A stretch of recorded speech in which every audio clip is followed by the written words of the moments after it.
Hey everybody, welcome back to the garden. Today we are going to be planting some marigolds. I bought a whole flat full of them and I wanted to plant and chat and catch up a little bit. Later on in the week I'll be doing another garden update, but this is kind of a pre-update. So let's get started. And these are our marigolds. They went on sale at the garden center. 5 for $5. So these were actually wound up being 90 cents when we got them to the register. But yeah, so I bought a whole flat full. I wanted all yellow, but I wound up having to get some of these orange, but that's okay. And we're just going to take these and place these in the bed, and we will start digging and chatting.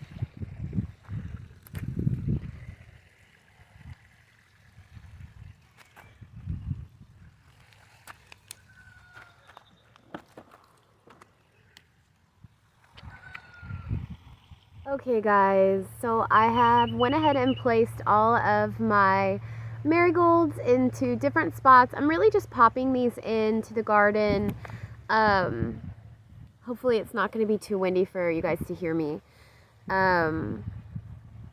What I wanted to do was to get a little bit of extra pollinator friendly things that were already blooming. So I have my coneflower and my zinnias, but those guys are still in little baby seedling stage, and it'll be a little bit of time before they will draw in all our lovely bees. And then I have things like this agastache, which are beautiful and blooming and doing really, really well. I don't know if that'll come into frame there, but you can see that they have these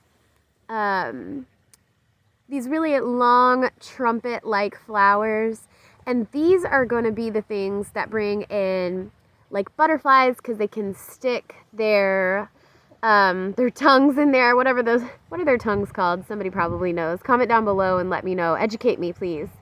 And then hummingbirds really like this. Anything with like a snout kind of shape that goes really long so it can get into this flower, right? So I have lots of things like this. So my basils are planted like this. I have some trumpet vine that is like this, but I don't have anything that is like this. So a little bee can like actually land on this. A butterfly can actually land on this, and then there is all of the nectar and the food that it wants. So I have butterfly, hummingbird things, and now I need bee things. So we're just trying however we can to attract our pollinators. We already have a couple of fruit settings. So I have peppers, I have a tomato setting, and then I have some bell peppers. So I'm really excited. The garden is doing amazing, and I just want to give it as much opportunity to be really, really healthy as I possibly can. But I figured while I was doing this, we would chat.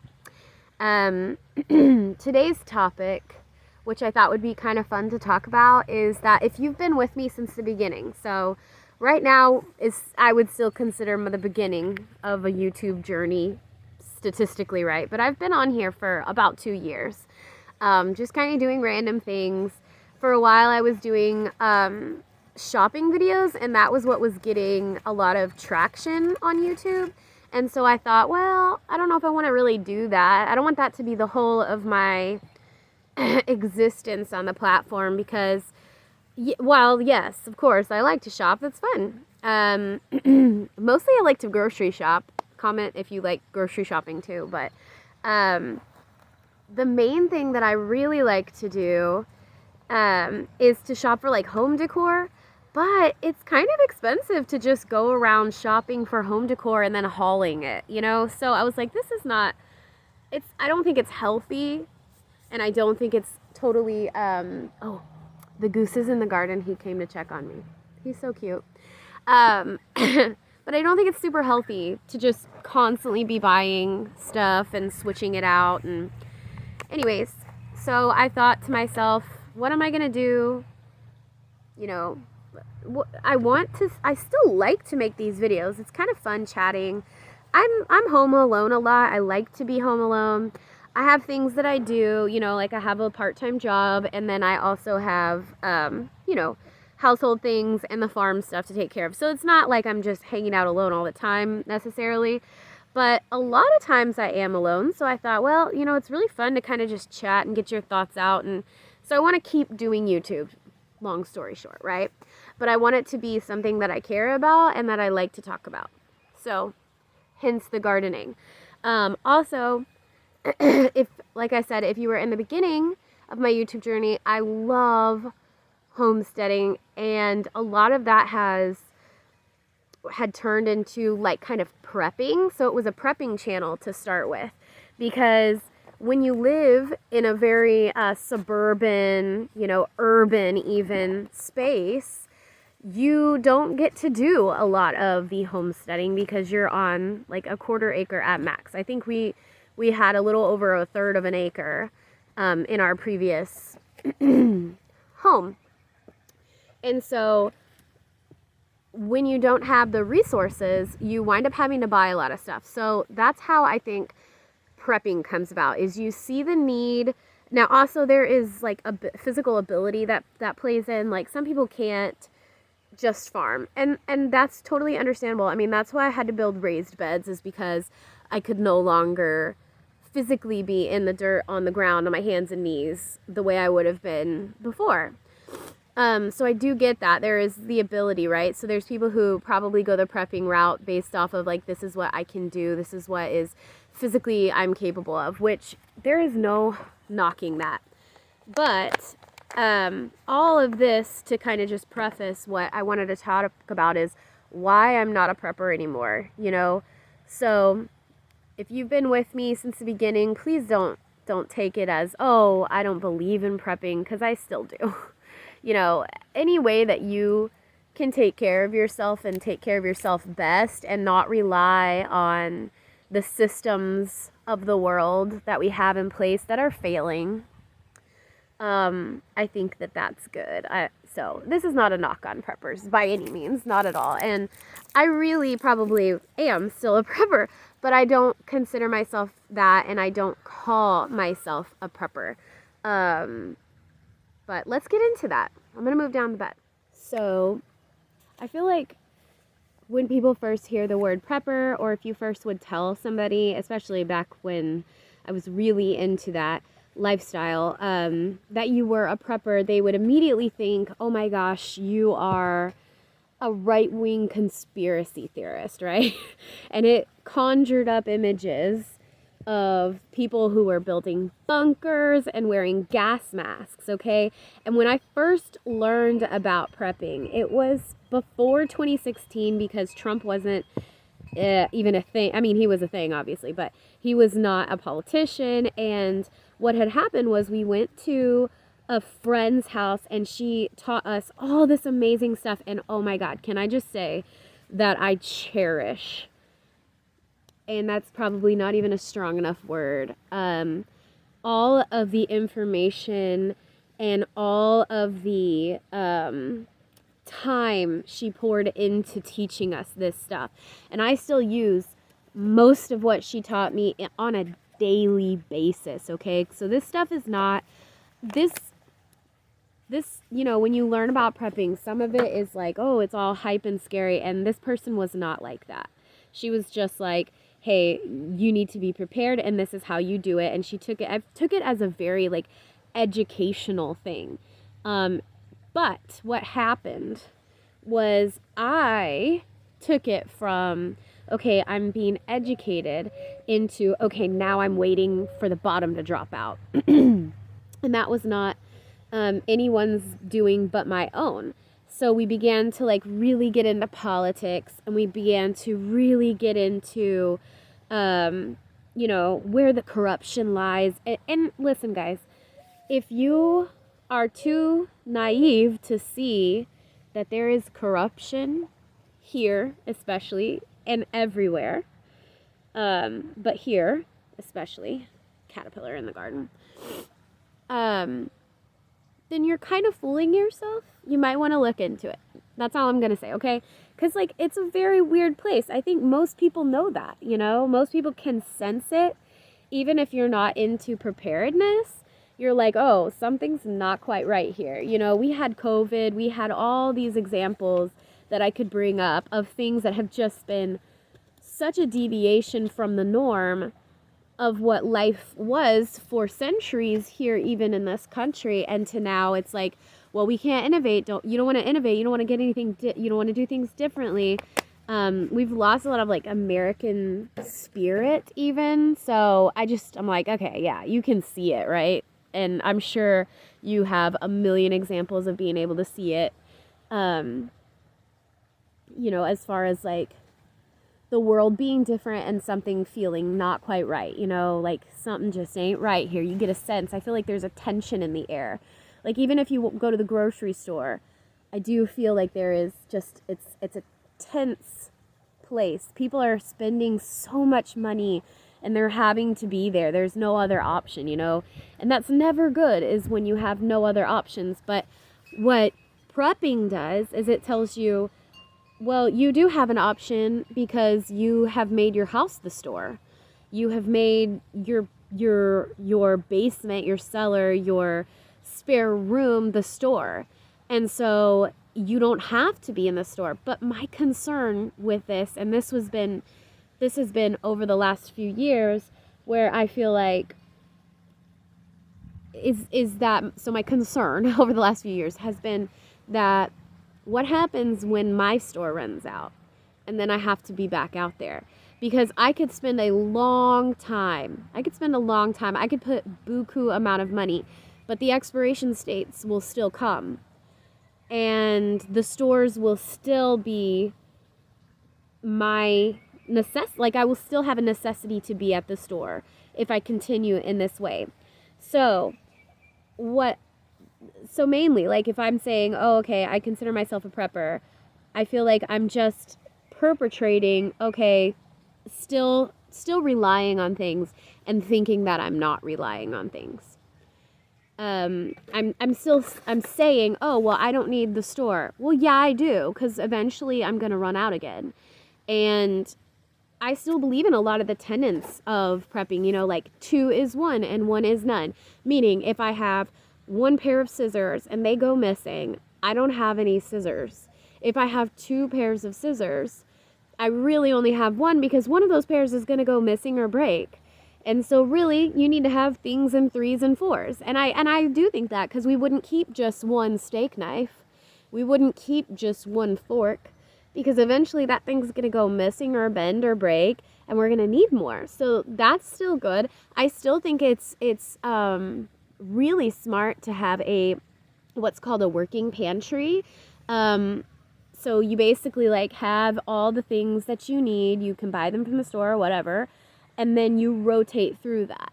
But I'm going to stop, and I have stopped stockpiling crazy amounts of things in life. And for me, prepping has had to go to the wayside in order for me to learn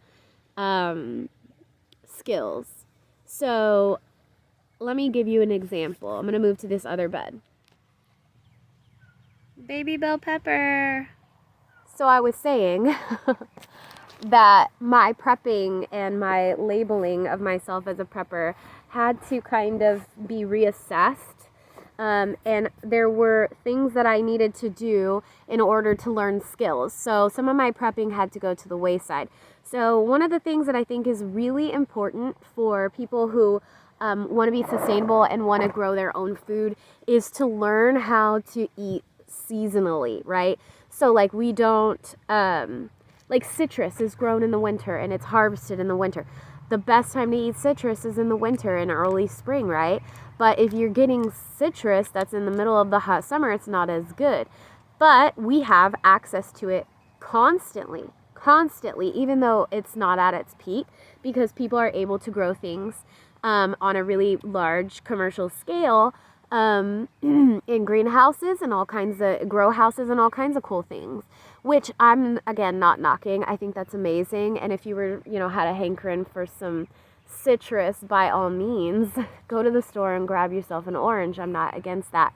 But I think it would serve us well to learn how to do without and then opt for the thing that is in season, because you're going to get better. It's going to be more nutritious and it's going to be better for you in its season, right? I feel like that could really be a biblical principle even. Like, so the reality of of going without in order to learn what's best for us is a big deal. And so if I was a prepper, I would have probably went and bought and canned and tried to dry and make the slices of the orange. Well, what if I just planted the orange tree in my location? Not everybody can, but let's just say, and this can be used with all kinds of things. I'm just using the orange as the example, okay? So don't don't crucify me. But what if we planted the orange tree and then ate the oranges until we were so sick of oranges that we needed a whole year to wait in between?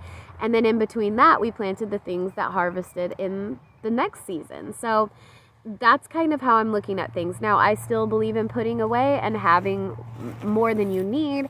There are still things that are like it would be silly not to have a month's worth of food in your house. And really, I would go so far as to say it would be silly not to have like 3 months of food in your house. And it could take time to get there. And if you need help, that's totally okay. Send me a message. I'll email you a really cool list of things that you can easily put away, and ways you can do it for inexpensively. So that's just one aspect of prepping that I felt like wasn't serving me anymore, was that it was too easy. It was too easy to get exactly what I wanted every time I wanted it and not have to do without, and not learn the beauty that is like, hey, you could have what's good now instead of what's good just because you want it. So that's one aspect. The other aspect is learning of skills, that I feel like so let me just use powdered milk so the next thing we're going to get on our mini farm here, is we're going to get our dairy animal. So we have gone without dairy for a really long time because we're just a 2-person household and we don't have any kids. I know people really love their milk, but what I have decided to do was to just, again, go without. I don't have to have the milk, but I freaking love cheese, okay? And I like yogurt. I really love, ice cream and things like that. But I feel like it's better to go without and then find and feel the need, right? So like, I'm like, okay, I have gone for a year without milk, and now I want to figure out how can I get milk without stockpiling a bunch of powdered milk. Well, the next logical thought is to get a dairy animal, and so that's what I'm doing. But I wouldn't even think to stop and buy the goat or the sheep or, maybe some sort of smaller cow I can't do a cow here in my space. But definitely a goat or some sheep. But I wouldn't even stop to think about that had I not felt the need, the pinch point, maybe, that would say, okay, how can I fix this solution in the most sustainable way? And for us, it is not to put, 80 pounds of powdered milk away. I don't even like powdered milk. Okay, like I really tried to. I had done that for a long time. And every once in a while, I'd, put it in my coffee. And, definitely for cooking. Like, I don't mind that for cooking at all. But as far as, like, just having a glass of milk. But we started doing, as a way to make up some milk, or as a way to have some dairy product, even though we don't want to get it from the store, was to order from raw milk dairies and different things. We have a service that we have been buying raw dairy products from in the recent, I'm talking like really recent, like the last few, like a month, basically. And so anyways, we tried that and found, oh my gosh, we really like this fresh goat milk. It's good and it's good for you. And so that's what we decided to do. But I would never have the opportunity to learn that if I didn't go without. And I feel like that's my main concern with calling myself a prepper, has been the convenience factor and also the consumerism. And so let's just say like you have a moral. Let's go to the next bed. So hopefully you can see me over the corn over here. But let's just say that I have a moral objection to the way consumerism is in America, or just a moral objection to giving my money to companies or uh-oh, a little tag got stuck in the dirt. That's no good. Companies or like entities or whatever, right? So just big business that like is poisoning our food, right? Because go look into it. I mean, that is what's happening. And I feel like I do have a little bit of a moral objection to that, right? So I think a lot of people do. But let's just say that I have a moral objection, right? For whatever reason. Hold on one sec. Sorry, I thought I saw a scorpion, but it was just a stick. I was about to really like go ham on a scorpion. But let's just say I have a moral objection to these companies. Why do I want to give my money to them? Like, again, it seems like simple things. Like, I feel like prepping, you're addressing the need of your family, right? And we should. And maybe that's all you can do. And there is absolutely no judgment from me in calling yourself a prepper. I want that to be clear. And I hope I've said it enough through this video that you would understand that I'm not knocking anybody who preps at all. I'm just going in a direction that I feel like maybe a lot of people who are in prepping might want to also consider, is that it's a consumer-based thing.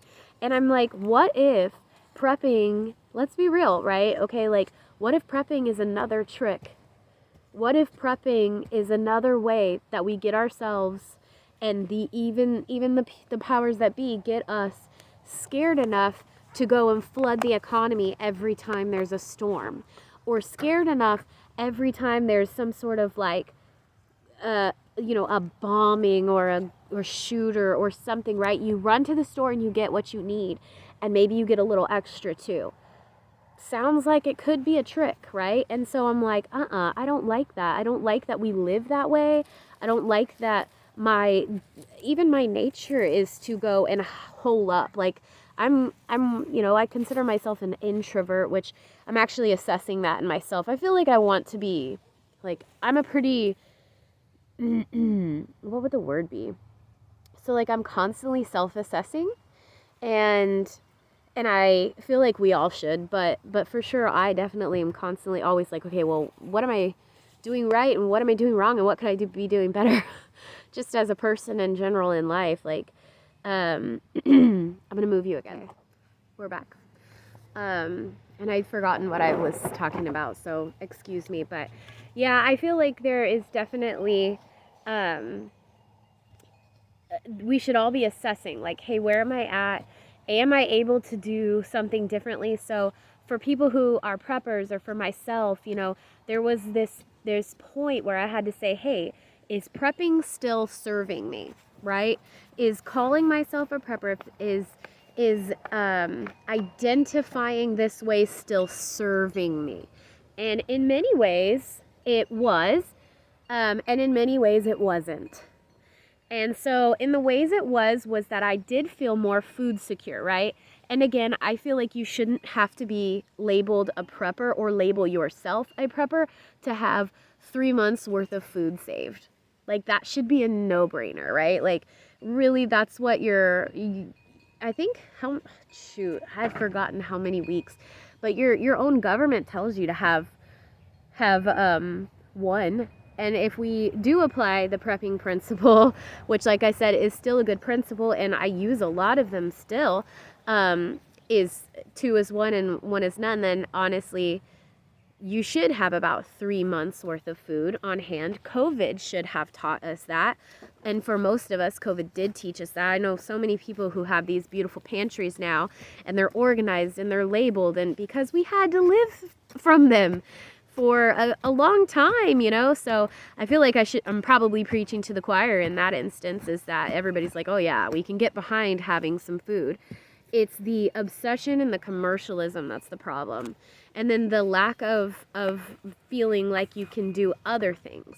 So if you still consider yourself a prepper and you're like doing the whole homesteading thing, that's great too. But I would much rather self-identify as a homesteader, or even just somebody who's a normal person looking to get back to their roots and figuring out, how do we really get back to the land? Like, how do we really become not only self-sufficient, but sustainable, right? So there's this thing where, like, basically, okay, so if I'm calling myself self-sufficient, that just means I have enough to supply. But to be, like, regenerative is totally different. I want to leave this world better than when I came. So, like, is the earth, the actual ground even, gonna be better? Well, it's not if I'm prepping and making a garden and having just a few chickens and not caring about what it takes to make this all run, like creating the ecosystem. Hi. And geese are a part of the ecosystem. What do you want? What do you want? Are you the one who stole my tomato? I would not be surprised. Let's move to the next bed. Let's just say that you're like, okay, Lacey, this is easier said than done. Why is it so important to differentiate between prepping and homesteading and people who just, are self-sufficient and doing their best? Maybe there's farmers and ranchers, and then there's urban gardeners who are doing their best, right? I want, first of all, to just make sure that everybody again hears that I have no problem with what you call yourself. I don't have any problem with it. Call yourself whatever you want. Make up a word. I don't care. What I concern myself with is more about the unintentional labels and the consumerism that it drives. And so we start to begin to believe that this is what we are when we say, I'm a prepper, I'm a this, I'm a that. I mean, you can take religion as a great example of that. When I start saying I'm a Christian, it brings things to my mind and to your mind at the same time that are like, oh, a Christian, this is what that is. And so when I tell people, back in the day when I would tell people I am a prepper, they would be like, oh. And it would instantly conjure up, like I said, that doomsday bunker kind of situation. When in reality, it's just, I'm a person who's hungry for learning and hungry to figure out a way out of this system. And by, just what we have going on here in America and in the world at large, this consumer technology driven thing that is no longer serving me, right? But what I wind up doing is isolating myself and others and feeling better than. Not even, maybe just feeling better, but just like, just a little superiority complex where you're like, you ding dongs, you should get on my level, So that happens, but then other people can sense that, okay? So that's why people don't like preppers. Is not, we think, oh, well, we're just telling them the truth. Have you ever tried to tell somebody about Jesus who didn't want to hear about it?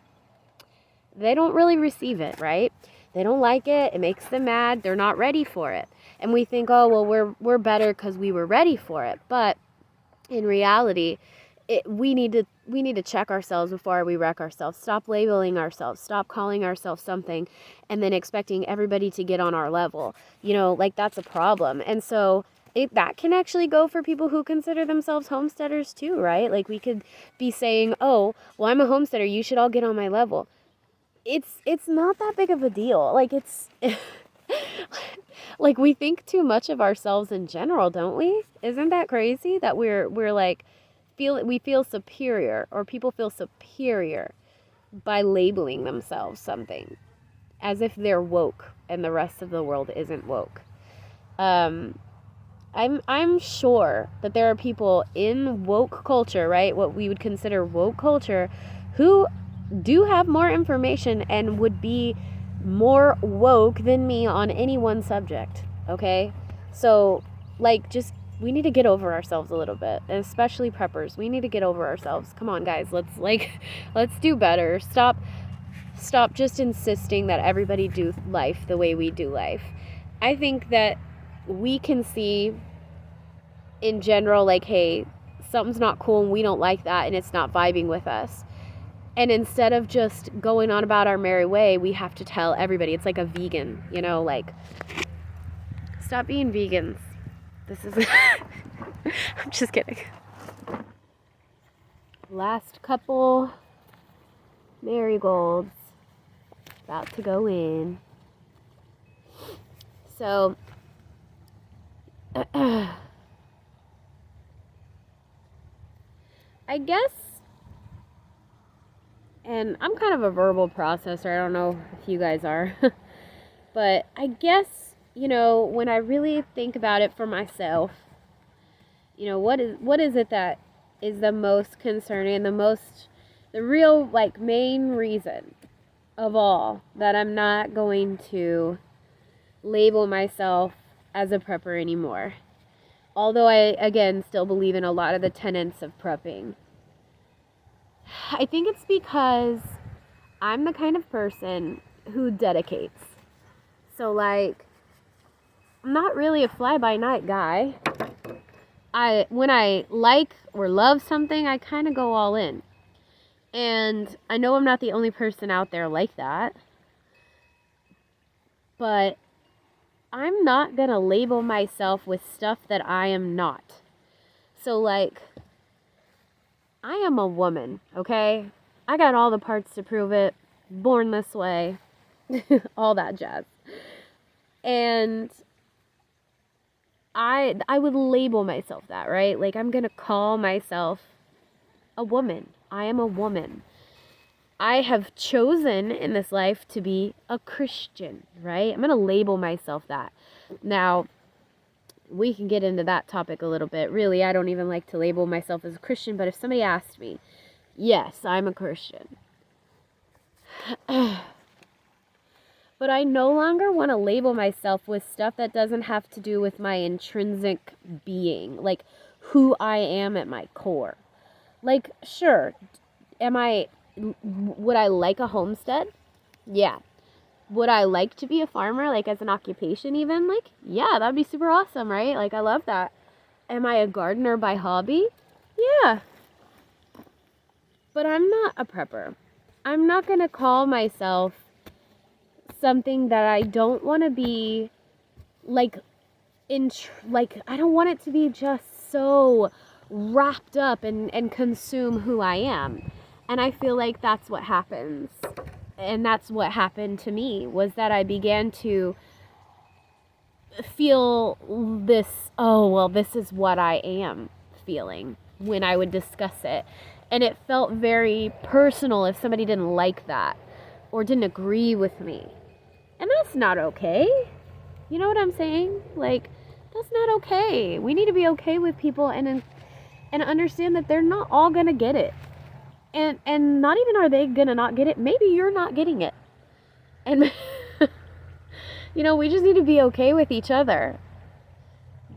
And I guess that's really where this lands for me, is that that's not who I am. It's not who I want to be. If I was gonna call myself anything, I'd try, I'm a wannabe homesteader. But, again, that doesn't mean that there's anything wrong with prepping in general. There's nothing wrong with being, self-sufficient, self-sustainable. Let's aim for regenerative, guys. Like, if we can be better and leave this place better, then I think that's even better. But all this to just, these are the garden musings, guys. So let me know, did you start this channel with me? And are you, would you label yourself as a prepper? If you do, again, no hate, no judgment. It's all good. I don't have a problem with it. But I've made a decision for myself that I'm no longer going to self-identify that way, because I would rather self-identify by the things that I love about myself, and that really are my core, you know?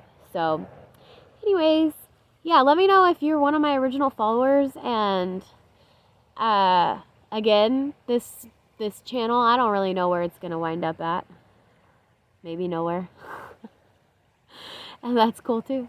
All right, well, I love you. I will see you in the next one. Have a great day, week, month, and I will see you.